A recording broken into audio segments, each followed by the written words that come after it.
a day we will never forget. 8:46 a.m. 2001, Flight 11 crashes into the World Trade Center's North Tower, changing New York City and all of our lives forever. Now, 23 years later, the nation continues to mourn the death of the nearly 3,000 people who died at the hands of those terrorists.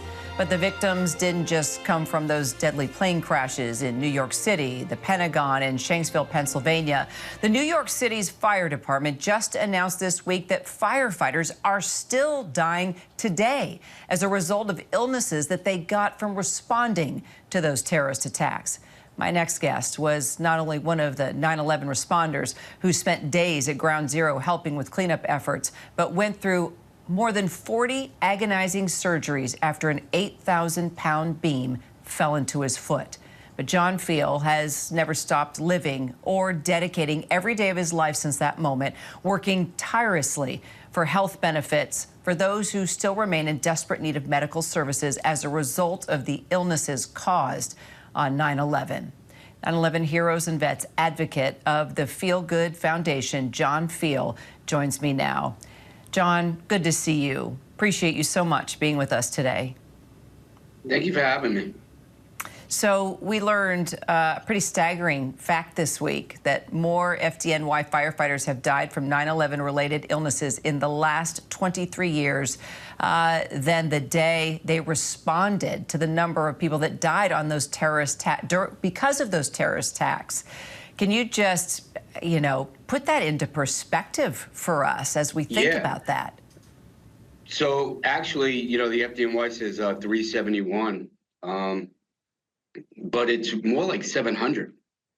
So it's the active firefighter who was active on 9/11 will get the recognition that they died from 9/11 related illnesses. But the city and the union asked all the retirees to come back when 9/11 happened. So hundreds died. They could have retired a week before 9/11, 2 years before 9/11, 5 years before 9/11, and they don't get that acknowledgement that the active firefighters get. And I'm never going to tell anybody how to do their job. But all of them men and women are on my wall on Long Island. And this Saturday, we had 317 names in a calendar year who passed away from a 9/11 related illness.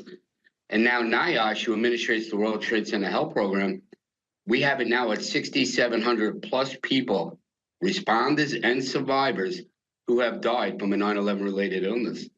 This is getting worse. It's not getting better. We're evolving for the worst.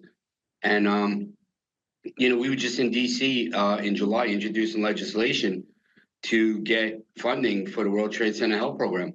This is a nonstop, it's just constant hurdles and obstacles that we have to overcome. And we're ready for the fight. Well, you have been fighting for 23 years. What has changed from the beginning of this fight to now? Are things better in any way, John? Yeah, let me tell you a positive. If you had lung cancer, I'm sorry, it sucks. If I had lung cancer from 9/11, it's usually untreatable, it's aggressive.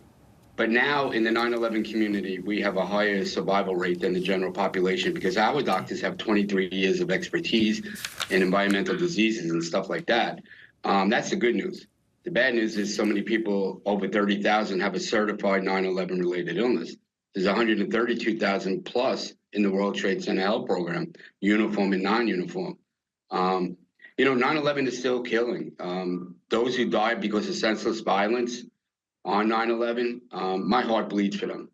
But those who got sick and are deathly ill and suffering for 23 years, my soul cries for them because this is agony. Nobody ever said sorry to us. Nobody ever apologized to us.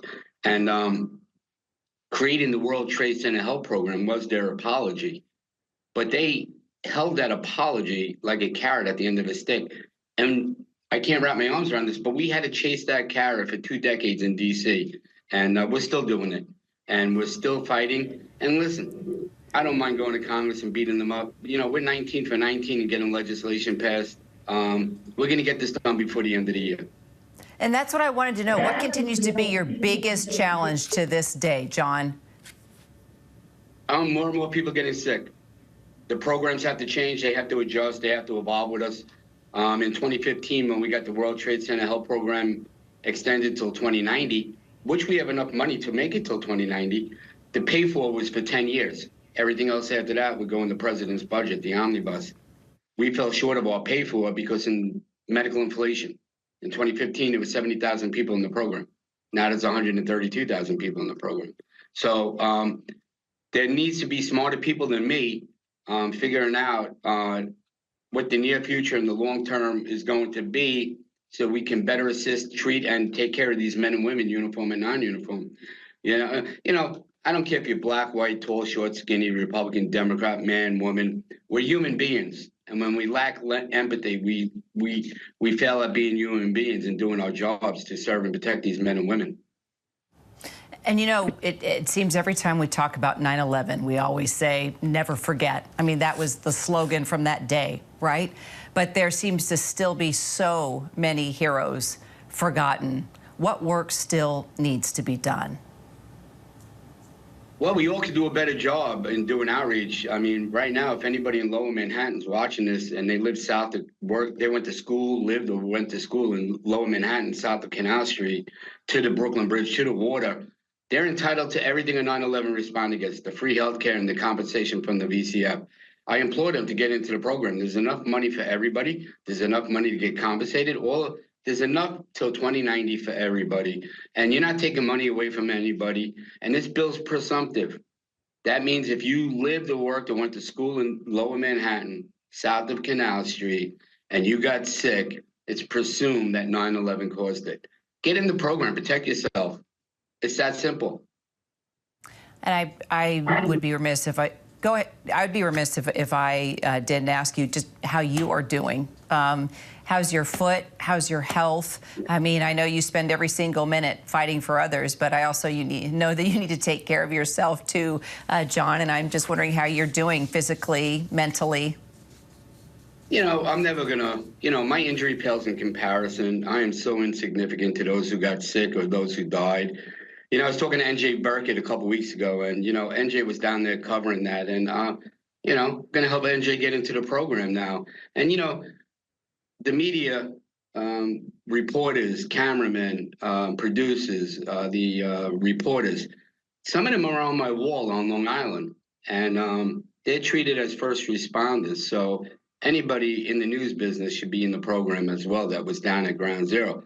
My injury, I've had 46 surgeries. 38 of them are from 9/11. Double hip replacement, the foot, both feet, my right knee, 9 surgeries. I go to the gym every day. I'm never going to feel sorry for myself. I'm a voice. That's all I am. And I have a friend, John Stewart, who's got a bigger voice. And when you put us two together, we're a formidable opponent for Congress.